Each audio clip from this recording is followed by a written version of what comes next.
Welcome to another Minecraft lesson. Today I'm going to show you how to build this shack.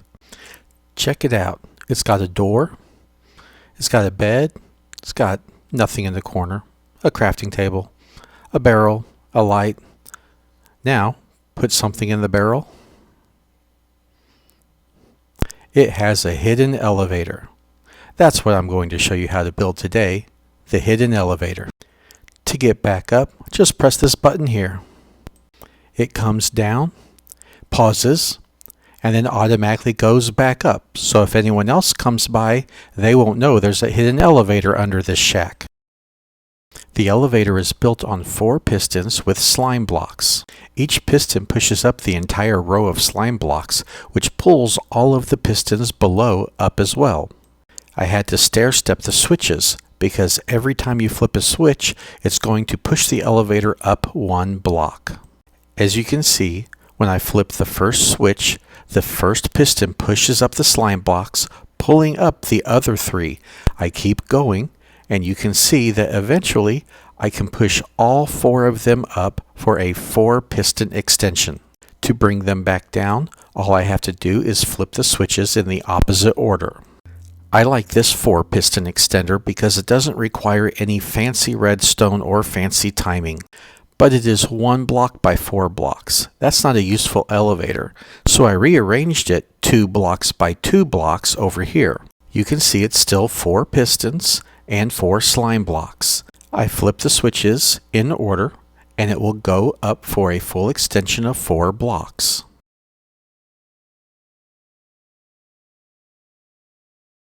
I added an obsidian ring here to indicate the bottom floor and a glass ring to indicate the top floor. There is a 3-block clearance between them. Flipping the switches in the opposite order brings it back down by 4 to the obsidian lower floor.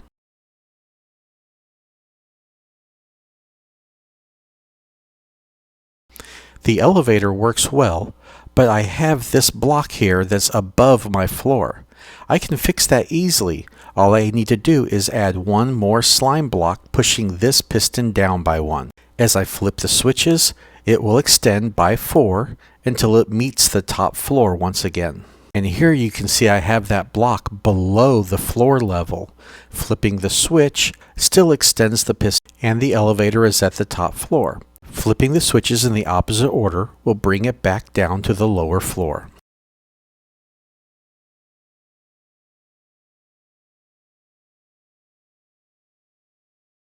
So this is my 2x2 elevator. There's 3-block clearance between the 2 floors, and it does a full extension of 4 up and down. You can see inside it's the same thing. 4 pistons, 5 slime blocks with a 3-block clearance between the 2 floors. Now I can show you how I handle the task of extending the pistons in one order and bringing them back in the opposite order. I do it with an abba switch. Pressing this button is going to light up these lights from left to right. They turn off from right to left. I made a tutorial on the abba switch if you want to look at my other videos. Basically, it uses 4 tick repeaters to send the signal one way and 4 tick repeaters to pull the signal back the opposite direction. The 1 tick repeaters keep the signal from feeding back from the backwards repeaters into the forwards repeaters. Looking at the elevator over here, you can see that I have an abba switch in the bottom. You can see the 4 tick repeaters heading one direction and 4 tick repeaters coming back the other direction. All I did was stretch it out and bend it to the right a little bit. It does require some clever placement of the 1 tick repeaters to ensure the signal doesn't come backwards through the circuit. I run the redstone signal from the abba switch to the pistons using vertical glass lines. I'm taking the signal into a block with a redstone torch because the pistons in this system should be extended normally and then retract when a signal hits them. Here you can see I use different colored glass so you can easily see the 4 lines going from the abba switch to the pistons. Now we can talk about the barrel trigger. By taking an item from your inventory and placing it inside the barrel, it causes the piston to fire. If I do it again from this back angle, you'll see the piston go up and down quickly. Items go from the barrel directly to the hopper, where they turn on the comparator. That is seen by the observer, which fires a signal into the block behind it, energizing the piston. And if we go back to the main elevator, you can see this system. There is the observer that fires into a block. The piston is on top of this column. On this side, you can see the hopper and the barrel and the comparator. This lower barrel is where the items go when you put them into the upper barrel to trigger the elevator.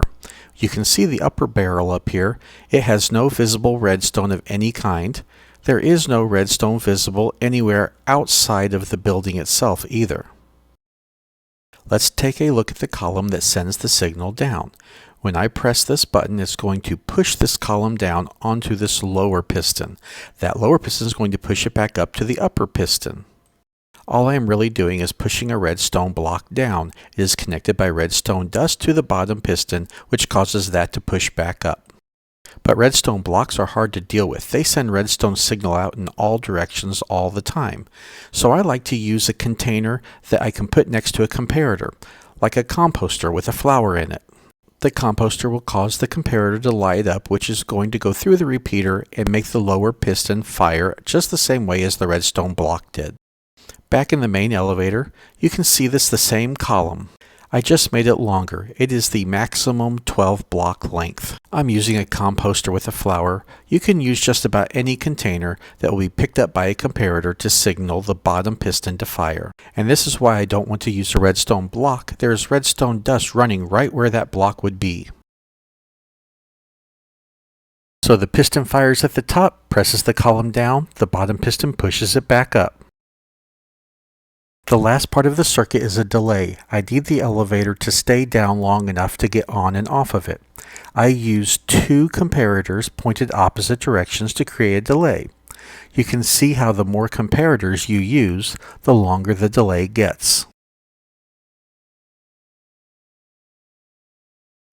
In the actual elevator, I use two pairs of comparators to give me an optimal delay. The signal comes from the comparator off of that composter, goes through this delay and into my abba switch, which turns all of my elevator pistons on and off as necessary. I also want to show how compact it is. I put stairs all the way around to show that you can bring the stairs down from all four sides and lower the floor around the elevator as much as you want. Pressing a button takes you back up to the top.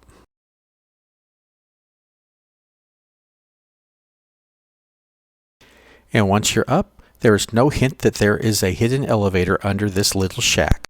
And just to note that you don't lose any of those items you put in the barrel at the top. They all end up in the barrel at the bottom so you can collect them later or see if someone else has been sneaking items into your barrel to use your elevator.